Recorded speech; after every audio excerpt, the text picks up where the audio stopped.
Alright guys, we're ready to do a valve adjustment on this Accord. So I'm just going to run you through the procedure. First thing you'll need to do, of course, you'll need to get your valve cover off. On these you've got 3 cap nuts that hold the valve cover on. You have to take 2 off to get this off, the air cleaner off. And you got a wire holder. I've already got this valve cover off, so if it's been on here a while, you may have to work with it to get it to come loose. And probably a good time to put a new valve cover gasket on. I just put a new one on this one. I've already had it on and off once. And you also probably want to replace these grommets because they're actually an oil seal. This is where the bolt, the little cap screws there. This goes below those. And for whatever reason, the parts store sells a kit of those things, but they only include 2 in the kit, even though there's 3 on the engine. So go figure that. So once you get the valve cover off, what you're going to have the upper timing cover remaining. There's just 2 10mm bolts that hold those on. So you'll remove those and this just slips up and off. And what you're going to be doing is you're going to be having to rotate the engine in the direction that I told you previously. If you looked at another video, I might have mentioned it on there. But these engines turn counterclockwise. They turn left. When you're looking at the end of it, this is the end of the engine where the crankshaft is. They turn this way. Most engines, and why I'm telling you this, most engines turn the other way. They turn clockwise like this. But these do not. They turn the opposite direction. So when you rotate the engine, always rotate it that way, counterclockwise. If you go past where you got to stop at, just keep on going. Don't turn it back the other way. Do not do that. So I took this shield off for the most part on this side. You can do it that way, but the shield also has a hole right there that you can take a little plug out of. You don't have to take the whole shield off, but I was doing some other work here anyway, so I just had it taken down, and that's the way I did it. But so what you want to do is on these, you've got 4 cylinders. You have to adjust all of them, of course. And on these, this is what's called a 3-valve engine.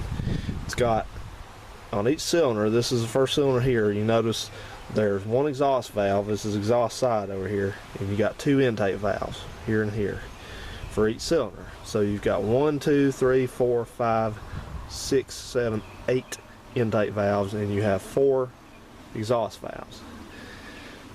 Now your clearances on the intake, this is the intake side where the carburetor's at. They range from 5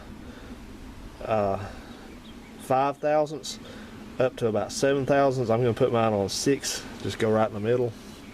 And exhaust goes anywhere from about 9 thousandths up to 12 thousandths. I'm going to put mine at 11 thousandths.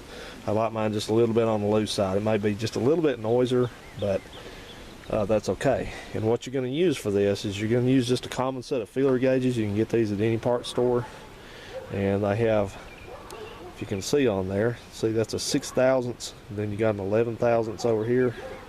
Kind of hard to see that, the contrast is not too good, but these is, you can tell that's not very much thickness there at all. But remember which is which. Don't get confused and put the exhaust on 6 thousandths by accident. Write yourself a note if you need to. So what you'll do is you have to rotate the engine to get the particular cylinder that you're adjusting. It has to be on top dead center. So what we're going to do is we're going to start out with cylinder number 1, and I'll show you how they're numbered.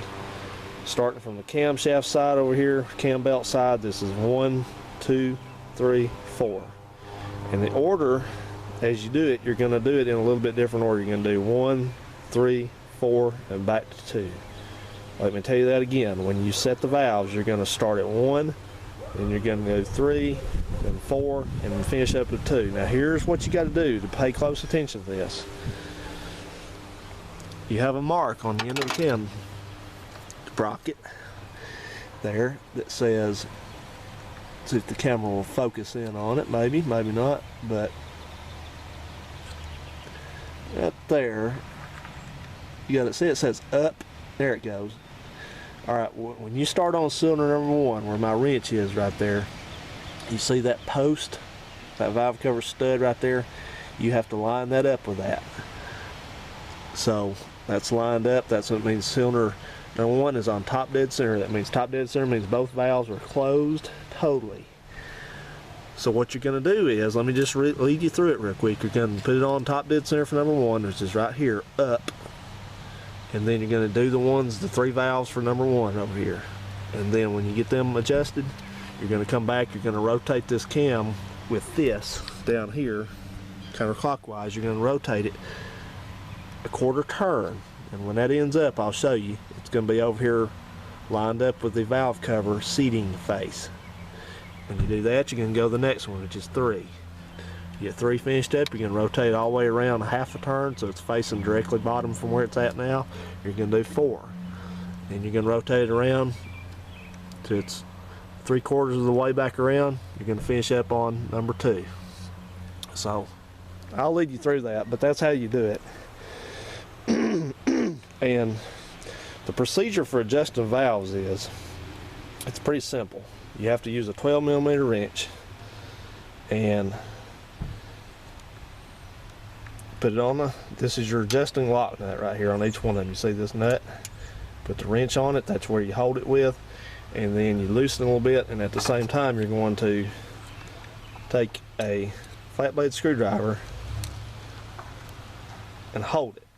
You can hold the adjuster. The flat blade screwdriver, the part that's got the slot on, that's your actual adjuster.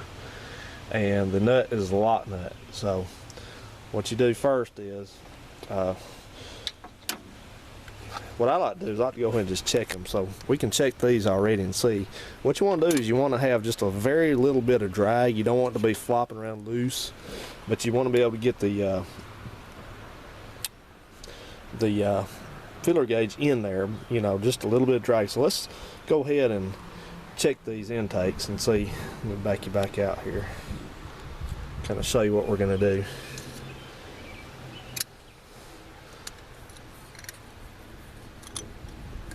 Now I can get these in there and it's just a little bit of drag on them. It feels pretty good.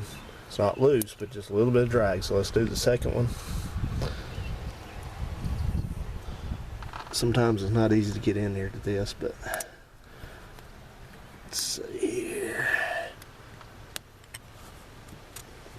Okay, that one's right on.